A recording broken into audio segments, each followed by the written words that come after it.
faslun 5 ko yewtugol em mo salligaki ko won woni o duwaka wadude. La yahillu daganta ko li ghayri almutawaddi mo salligaki salatun julde. Mo salligaki julata, salligaki tamaki julta wandi tama muye ko lonto salligi si tawi on tigi no mari ganto. Mo salligaki duwaka julde. Wala tawafun wana wangagol ka suudu Kaaba wonande yawdo ha juma umra yo Allah nabbo en tom musibbe julbe amin. Wala masu nuskhatil Qur'an wana memugol diri Qur'an al azim teddune ne memugol diri al Qur'an are nden si on tigi salligaki sellata few Qur'an inni wala yamassu illa al mutahharun mematande sona la beben. Wala jildiha wana memugol kadi ngarol mayre on ko ni ngarol ko kaydiri bawori ndin kobolal bawangal sellata. Laabi yadi wona jungo makko ngon sellika o memirtande wala bi udin wona lekkum ƴettugol lekkum memande sellata. Wona hawi ko nandita tay mum illa al juz'a sonara ko juzu tabara juzu gad sami Allah juzu yasin ta donde timma min hay modde qur'anar nden dum kadi wona wondo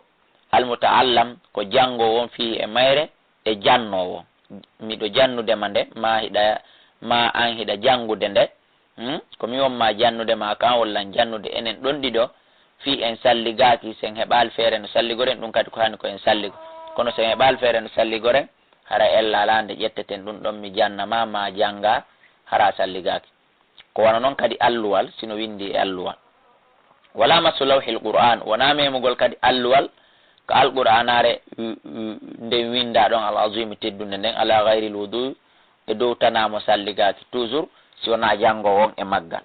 ay illa li muta'allimin fi si wona jango won e maggal aw muallimin ma jannowo e maggal yusahihu haray on do hino sellane mo baawo jangayon ma o jannayo wasabiyu bubuhum kun helli faaka fi masil Qur'an si memi Qur'an kono bakkatu mo way kal kabir no yono mawdo bakkatu ko heɓoto kon si mawdo memi Qur'an salligaki sa acci bubuhum kun fi jibi Qur'anare nden haray ko dum kadi bakkatu heɓoto ko même chose ko woni tun